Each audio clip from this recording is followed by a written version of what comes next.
recording. We learn for Lilu Nishmat Avigdor Chai Avram ben Rachalea be Mertzvi, and all for Lilu Nishmato, and also refuah shlema for Rachel bat Baba Elka. She have refuah shlema, and also the surgery today should go well.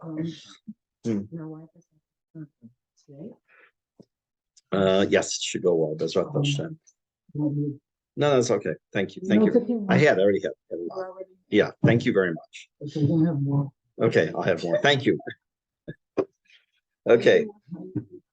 Maybe. Oh, we're out of time. Yeah, thanks all for coming. Hope you had a good time. That's great. Hope you learned something. That's fine. It's fine. I got it. That's right. He walked in and said, "I'd like to conclude with the following story." Okay. No comment. So, we are going to begin Perek Yud Zayin, chapter 17. In the little book version, it is on page 99. But again, just begin in chapter 17. We are on the topic of Tahara, purity. And the idea being, this is the last chapter of this section. Hopefully we'll finish this today. And as his method throughout the book, he tells us what something is, how to acquire it, things that prevent us from being able to do it. And that's this chapter, this last one, 17, is about how to acquire the midah of Tahara. Now, I will tell you in advance that once again, part of this chapter is going to sound really, really way out there. That like, come on, give me a break. How can we really do something like that? But part of it is extremely accessible. It is really, and we're going to talk about that. So that's your caveat. Hine, the way to achieve this characteristic, this character trait of tahora, kalhu, it's actually simple, based on one prerequisite. If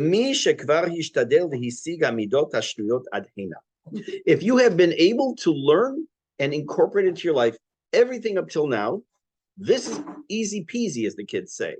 Now, I've already said to you many, many, many times, probably too many times, that you don't need to be able to do everything in each chapter to perfection before you move to the next chapter. It doesn't work that way. But he is telling you that if you want to get to the level of Tahara, that you do need to have had all these building blocks all set up before you can do this. Again, it does not negate at least achieving some of this. I should forgot to say one thing, sorry.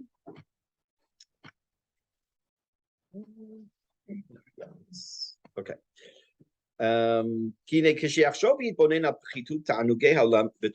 a person really thinks about the things in this world that really they appear on the surface and they may actually be enjoyable and pleasurable, but they're just fleeting. I already wrote before. He'll be despised, he'll be repulsed by them, and he'll only see them as evil. A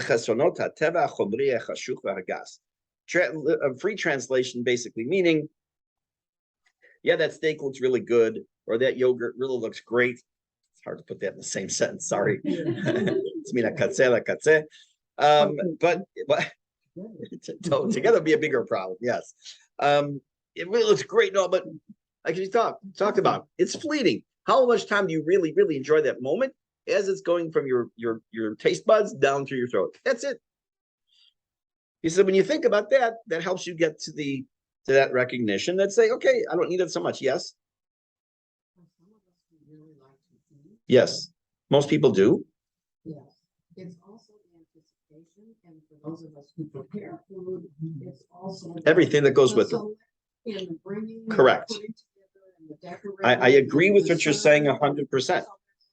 There's everything that goes with the food itself.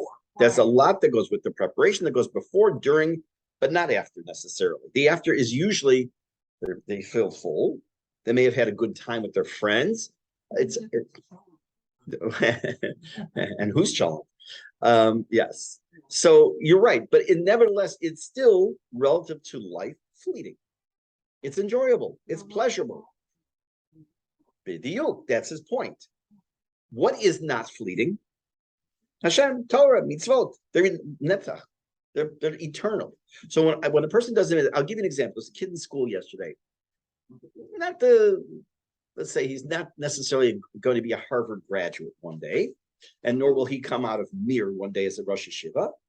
I see in the middle of one of the classes, between classes, he went and put on tefillin, which surprised me because I didn't know he had a pair of tefillin. I'm sure he had it, but he brought it to school. And I told him, I said, I want to tell you something. You're a tzaddik. He looked at me like, what? I said, what you're doing right now, what you did before today, what you do later today. It's funny. It just, but what you're doing now is eternal. You're taking a mitzvah that, I saw your way you were trying to just take the tefillin out, like, okay, but this is great. He was very happy about what he did. He did a mitzvah, and that's permanent. That's no matter whatever he might do from now the rest of his life, that mitzvah is still there. He's going to always be there. He's going to get a zechut for that. And it went against, I know this kid, it went against his nature to stop and put on tefillin. So I told him, you should big yasher koach for that. When he the veracity of the idea that these are really just things that are lacking, they're evil, and I use that term in quotes sometimes. Be very simple to avoid them. Hey, he's fine. Hey, buddy, don't worry about it. He wants to learn more Torah. And the example he's given before was the idea that you're given a glass of water with a drop of poison. No matter how much you could say, oh, it's batul, it's nullified. There's still poison in there. You don't want to take any chances, so of course you're going to run away from it. Okay, therefore, the more one goes into and is on a consistent basis, recognizing the lowliness of the physical world, it'll be easier for that person to purify his thoughts, his heart. He will not be turned towards his Yetzer Hara at all, from any action. And when he does have to do something, it'll almost be like he's forced to do it. Again, this is a topic we talked about before. It does not mean don't have enjoyment in this world. It does not mean don't have benefit out of this world. Because if that were the case, you wouldn't eat, you wouldn't sleep, you wouldn't drink, you would just kind of sit there, contemplate God, and die. I mean, you wouldn't last very long. We have things, but again, the purpose, he talked about this already, that when a person reaches this level, that the purpose of their eating, the purpose of their drinking, the purpose of their sleeping, the purpose of everything is only to serve Hashem. That's a different level. And again, for some of you, this is repetitive from what we've been doing lately in Tanya, very recently, actually. We'll see another connection today.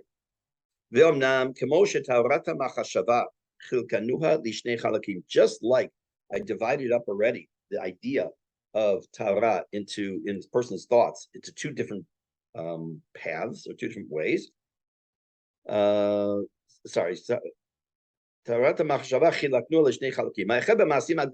to purify the idea of our physical actions.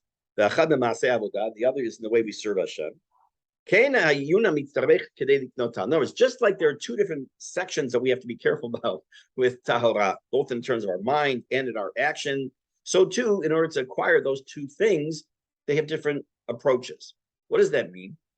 If I want to be I'm choosing locksmith because many of you I probably don't know this, but before I got into the rabbi business, I was 17 years. 17 years I worked in the business world. I worked for a company 15 years and then 2 years. That 15 years, I was director of purchasing for a manufacturer of locksmith tools. At the time, the world's largest manufacturer of locksmithing tools, key cutting equipment, lock picks, car openers, and all kinds of things. I mean, I learned how to do some of it. Actually, the truth is, when I first started, I was a newlywed, and I came home one day. I'd been working this company for maybe 3 or 4 months, and I came home and I lived with Andy on the 3rd floor of a 3-floor apartment building. And the lady who lived on the main floor, she was at least, with no exaggeration, 300 years old. No exaggeration, maybe even older. She was standing outside crying. I asked her what was wrong. She said, I locked myself out. And no one else had a key. And I said to myself, you work for the world's largest manufacturer of these products. How can you not know how to help her? So I went back the next day and I learned how to pick locks. Some I can still, some are easy to pick and some are very difficult. But I still can, and I can get into cars. Not the more modern ones. The ones that have the windows down; those are the easiest to get into. So why did I mention any of this? I have no idea.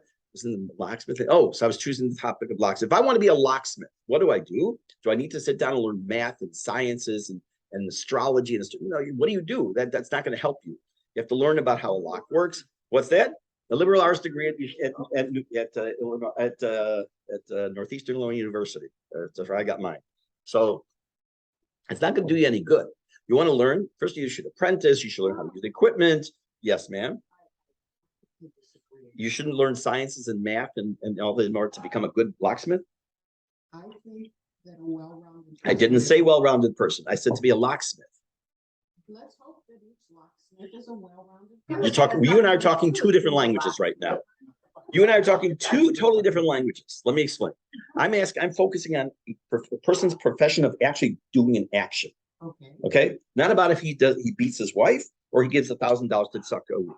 That's something totally different. I agree with you. Of course, I want the most well-rounded person.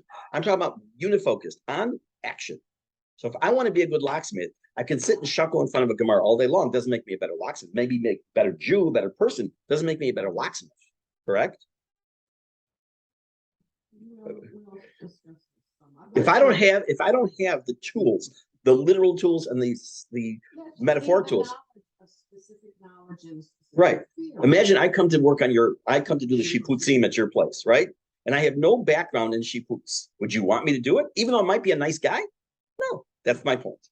So I'm saying is that here, the same approach that you can't just say as straight across the board, here's how you acquire this, or here's the ways to do it, because there have to be two avenues. If there are two ways that we have to worry about tahorah or concern ourselves, both in terms of machashava, in terms of avodah, then each one has its own approach. So let's talk about this. I understand what you're saying, Jude, but we're just talking two different things. Okay? Okay, I hope so. Where did I leave off?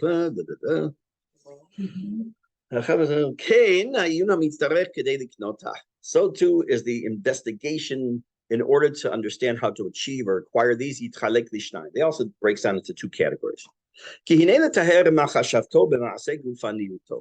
In order to purify a person's mind in a physical sense, in his goof, first he says, like I already told you, best thing is to realize and to think about what this world is, the lowliness of the things in this world, and to purify his thoughts in ways of avodat Hashem.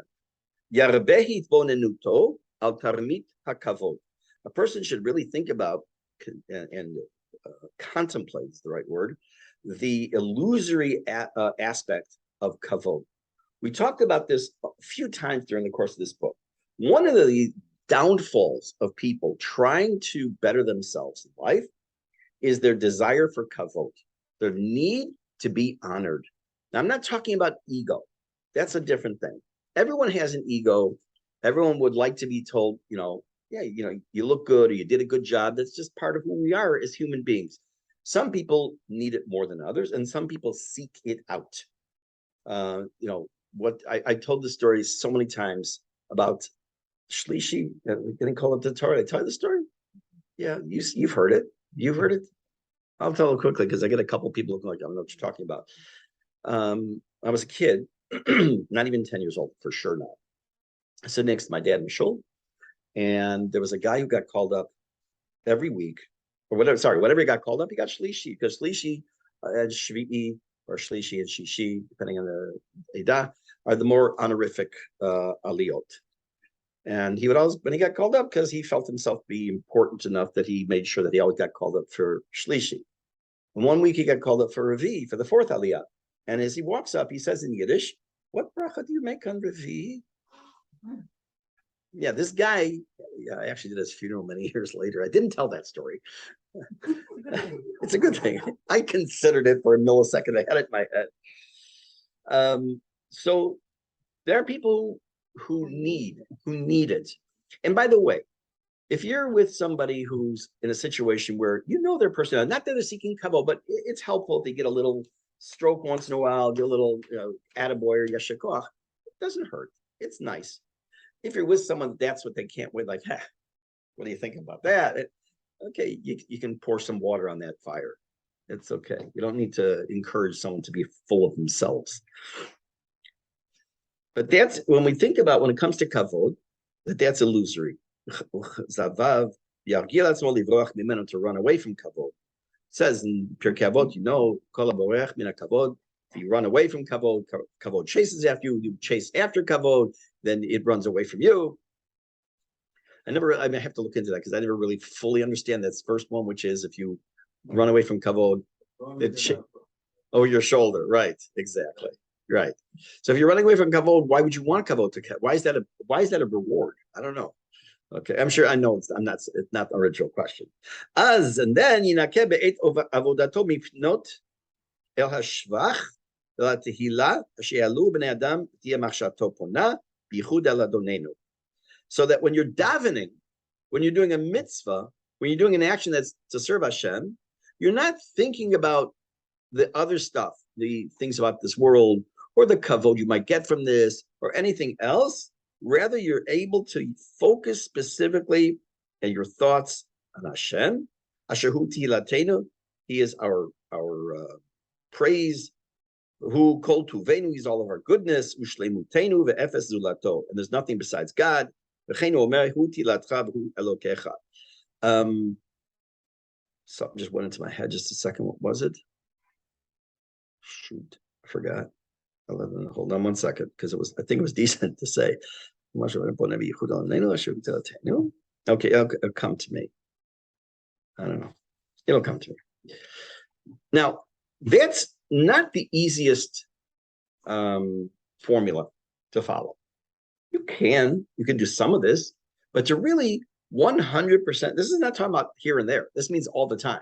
Really focus your life this way. It's difficult, but we should try to do this before we do a mitzvah. And sure, that's the next paragraph. But in general, when we're, I don't know about you, sometimes my best ideas come to me in the middle of Shemona Esrei.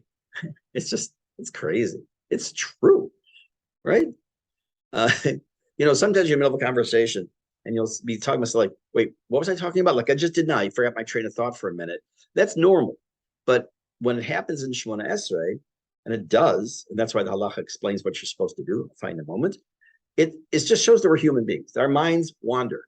And what this is telling us is that the less we are involved in things external, the more we're able to focus on what we need to do. By the way, parenthetically, you find yourself in the middle of Shemona Esrei, and you don't remember where you were. Okay? What you're supposed to do is, let's say for sure you said Slach Lanu, so you go to the next bracha after that. But if you're not sure where you were, you should start pretty much not from the beginning, because you said the beginning of Shemona Esrei if you're in the middle, so you can pick it up from Tachonei Ladam Da'at. Now, what about our actions? How we prepare for something? Let's assume for a moment you're going to go on a trip. You're going to go on a trip for 3 days. What would you do before the trip? Or some of you are the seat of the pants kind of thing, you just kind of jump in the car and go. I would hope not. You need to pack. What do you need? Check what the weather is going to be. Check what the weather is. You need to pack based on the weather. What's that? Hotel reservations. What else? If you're driving, you should make sure your car is good. Passport if you're going out of the country. Gasoline. Sorry? Water the plants or arrange for someone to water them for you. Walk the dog. In other words, you don't wake up in the morning at 6 o'clock and say at 6:30, okay, we're going to a lot. You can, in theory. You may forget stuff, but you for sure can't wake up at 6 and say at 6:30 you're going to Ben Gurion and going to go to Greece for a few days, right? That'd be very difficult to do. I actually had this discussion with my wife recently. We were talking and said, no, now we're not going to Greece. I said, if you had to, someone said right now, you have to go to the airport, get on a plane and go away somewhere to the United States, whatever. How long from the time, legitimately, from the time you were told this to the time you could be in the car to go, how long would it be? I don't remember what she said, honestly, but I know my answer. What would you guess? You know me. What would you guess? From the time I'm ready, from the time I'm told to the time I'm in the car. Less. I'd say 15. Less. 10 minutes I could be in the car. If I had to get out of the house fast, get to the airport and rush out, 10 minutes. Grab my towels and film, some clothes. I don't have a go bag, but I know exactly what I would put.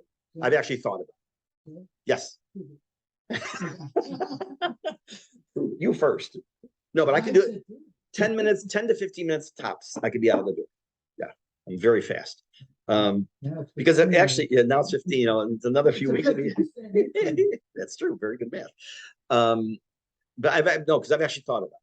If I ever had to chas v'shalom for some reason or other get going immediately, what would I have to grab? I'm not talking about what would you the fire and what would you grab, and that's what the person news, pictures and other stuff, documents.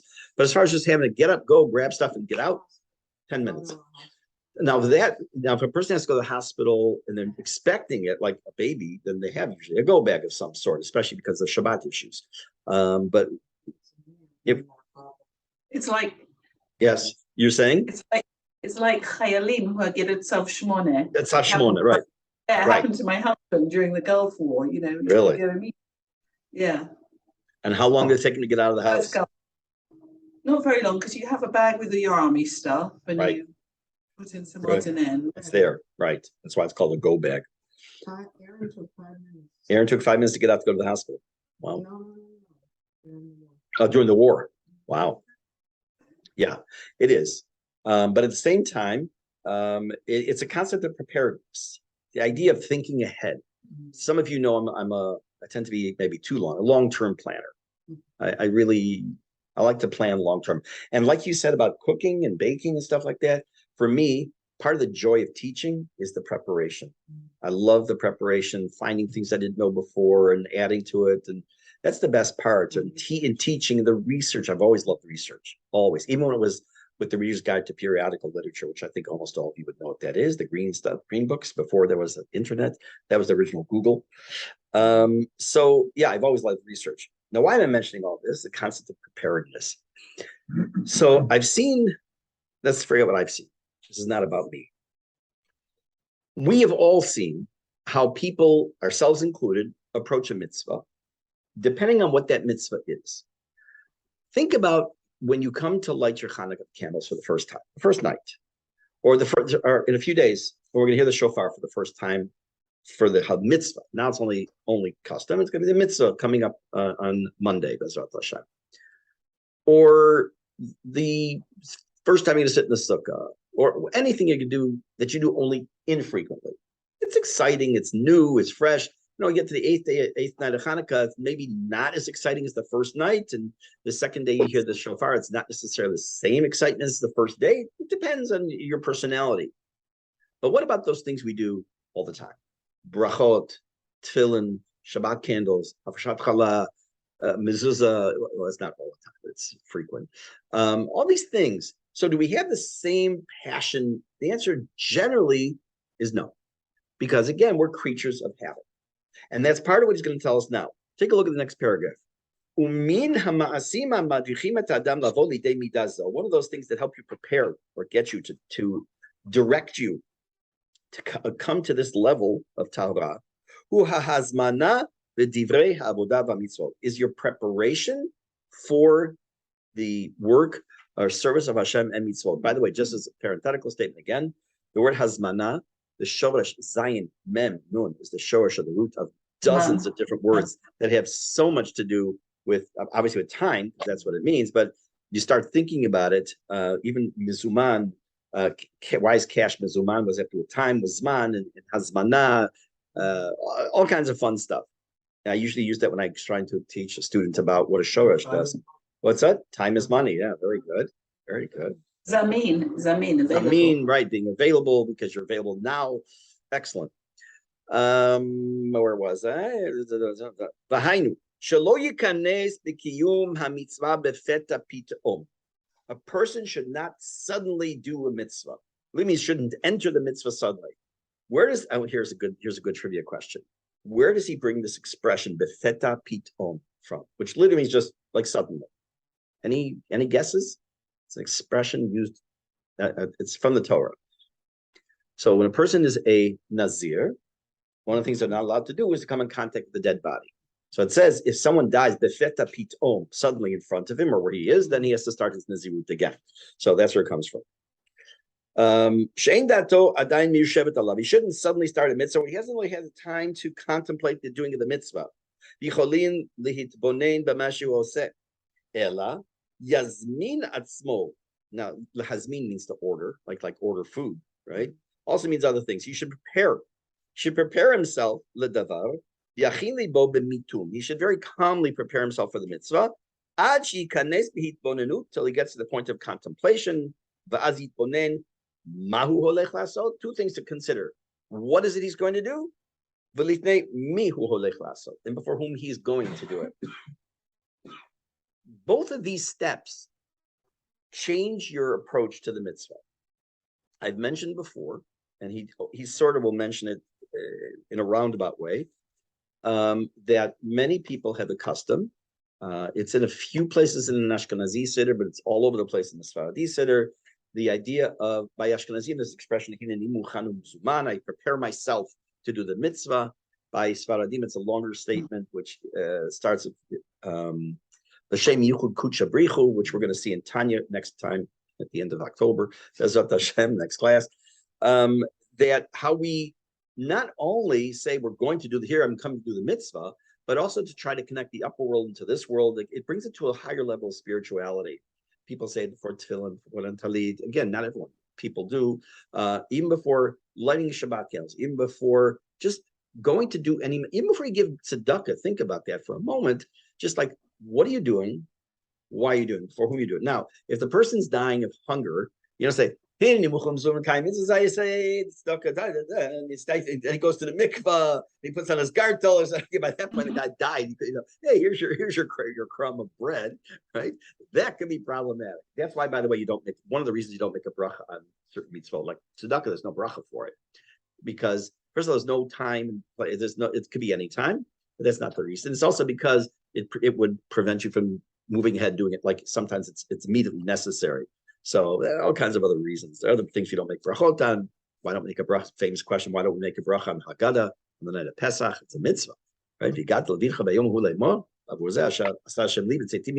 a mitzvah min Torah, right? Yeah, I'll answer it maybe one day. Tov. So number one, what you're about to do, and before whom you're doing it. What is it? Why don't we need both? I'm standing before God, right? Okay, I'm doing this for Hashem, and I put on my tefillin. Because I've disconnected. I've done the spiritual part, so to speak. I've connected to Hashem. I said, I'm going to do your mitzvah. But what? I might as well be writing my name. But I'm putting on my tefillin. I'm thinking I'm about to put on my tefillin. I'm going to do it because I want to serve Hashem, not because I want to do that, not because I want to leave marks on my arm so people know I daven, not because whatever it might be, but because it's a mitzvah from the Torah and Hashem wants me to do it. When you go into that type of a mode, it's my word, not his. It will be easy for him to get rid of these external thoughts and focus on the true desired kavanah. Imagine for a moment, because again, it's not practical for most people, but imagine for a moment you're sitting at your Shabbat table. And at the beginning of the meal, I know there's some people who will say, Lichod Shabbat Kodesh, that you're eating specifically for Kavod Shabbat, which is beautiful. But imagine saying it or thinking it before every single bite. That's a little wild, right? It'd be a lot involved. Hungry. It would dampen your right. So would it but you do it over and over and over, would it right? I've heard of people who say Baruch Hashem. Baruch Hashem, it's physically Baruch Hashem. It's in context. It doesn't even work in the sentence. Right. It's just, Baruch Hashem, I sat down and I went to Baruch Hashem. Right. Yeah. Use it as a filler. Using the word Baruch Hashem as a filler. Right. But on the other hand, there's also something to be said that everything you say that could have gone a different way is Baruch Hashem. Right. That's something I think we've spoken about before. Now I went to the store and I'll give you an example. I was supposed to do two things yesterday. I was asked to do two things yesterday. I went to do them. And both of those things could have taken me a lot longer. And I recognized that up front. So I was expecting it. And both are like that. And each of I called in and I said, Baruch Hashem, I did this, Baruch Hashem, and boom, done. Because I was thankful to Hashem that it took place. But when you use the word Baruch Hashem, just kind of throw it out there. There's just instead of right? So yeah, you're right. Okay. But it means focus. Part of his main goal here is focusing on what we're doing. Yes. No, I'm saying it's very fashionable today with this. It's called mindful eating. Correct. And we all tend to, just cup something, you put it in your mouth. Right. But it's like sitting down, saying a bracha. Not that I'm saying, but not giving myself as the example, but what one should do. Right. This idea of mindful eating, Not with falling under the category of mindfulness, is part of the idea behind brachot. Part of the reason, not the reason, but is mindful eating. You're starting. You don't. And was it here? I said the word bruchalam. I said that here last week. Yeah. I said there's no such word as bruchalam. Yeah. It's Baruch Atah Hashem Elokeinu melech haolam. Yeah. Another one of my hundreds of thousands of pet peeves. So by making a bracha, you stop and think, what exactly is it you're saying? You're saying you're thanking Hashem for the one who made the fruit of the vine, or the fruit on the earth, or the vegetables, whatever it might be. Just focusing for a second. I know I'm the last one to say, oh, you got to really think about what you're eating, because I'm not good about that. I know I'm in my brachot and all, but I need to focus. I know that I need to focus more on what I'm eating and concentrate a little bit more. I know that, but also to focus on why I'm eating. Is it just because I'm hungry, because food look good? Yeah, a lot of times that's what it is, being honest. But by doing it a little bit differently, and thinking about why you're doing it, because you want to serve Hashem, which is we talked about earlier chapters and in Tanya, it brings it to a different level. Now he gives a very well-known example of where we see this idea before, this idea of mindfulness, using your word, or getting prepared to do the mitzvah. Look inside, please. The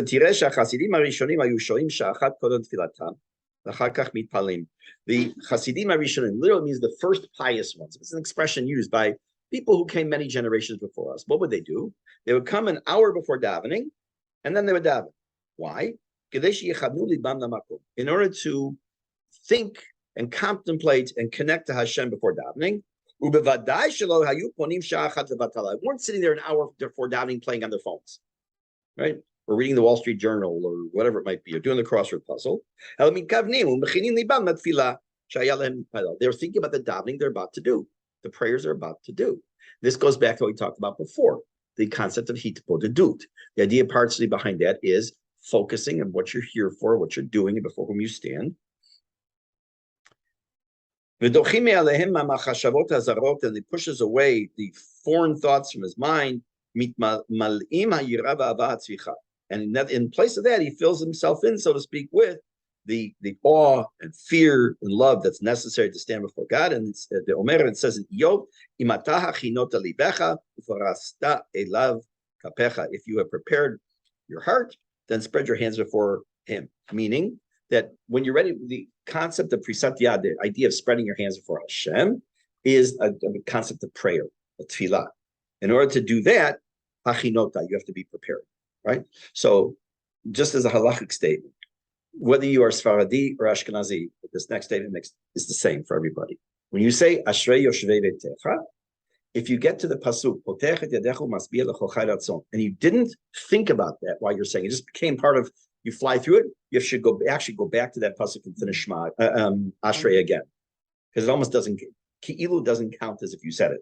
That's a critical statement inside of Ashrei, which also has lent itself to the idea why by Sfaradim, it's why do we kiss our hands? Anyone know? I actually I did my own research finally on this years and years ago. What's the connection between kissing and parnasa? Because it's potechet yedecha is about parnasa. It's about having food, having income. So when Yosef HaTzadik interprets the dream for Paro and says, here's what you should do. You should divide up the land and could save the food for the 7 years. And it says, so Paro says, Ve'alpiv yishak kol haaretz, which meant that all of those people in the country will kiss him, or will be kissed by his mouth. What does that mean? That the kiss is the idea of that he's being mefarnes, he's giving parnasah to the people of Mitzrayim, those who came to buy in Mitzrayim. So that's where the connections between nishika, a kiss, and parnasah. There also, I was at a hotel the other week, and I noticed, I'm sure it started when they did on the wash your hands, they went like this. But also, it's by there, It's not, it could be Ashkenazim or Sfaradim. There's the idea of lifting up your hands, which will like actually I'd like to spend more than this. I have just like the minute left on the video. Of holding up your hands before you actually dry them and then drying them. But that actually I'd like to go into a little bit more. When I'm benching, actually when I make hamotzi, not during the week, but on Shabbat, I have the chalot in front of me. I say, then I take the 10 fingers and hold it to the chalot. And then in benching also, right? And then benching also, it's part of the awareness, doing an action to get you into the idea of what it is you're trying to say here, what you're focusing on. If you remind me next time, Bezrat Hashem, I'll start with that because I want to, because it's worthwhile talking about. And there is no mitzvah to hold your ring right before you wash. It's nice. I think it's dangerous, but that's okay. I was at a wedding the other night, 2 of them, and it's like you could have opened a jewelry store. A bunch of women are standing there, like there's about 5 washing stations, and all of them had their like 3, 4 rings each, all like lined up. And I said, I'm just going to go like this and collect them all and make the money. Okay, listen. I want to wish everyone a Shana Tova. I'm going to repeat something I said last night very briefly. For those of you who heard it last night, sorry. The word Shana, Shin Nun Hey, the letters Shin Nun Hey are the shoresh, or the root of other words. One is Lishanot, which means to change, and one is Lishnot, which means to repeat. So the question you have to ask yourself when you begin the year is, are you going to Lishnot, just do again and again what you did before, or Lishanot, to try and make a change? So I say, when I say Shana Tova, I have in mind that it should be a Shana, that the Shin Nun Hey, that's the good one, where you're going to make the actual change, and not to try just to repeat from last year. Shana Tova. Shana Tova. Thank you. Thank you. We will gather together again, probably right after the Chagim. Yeah.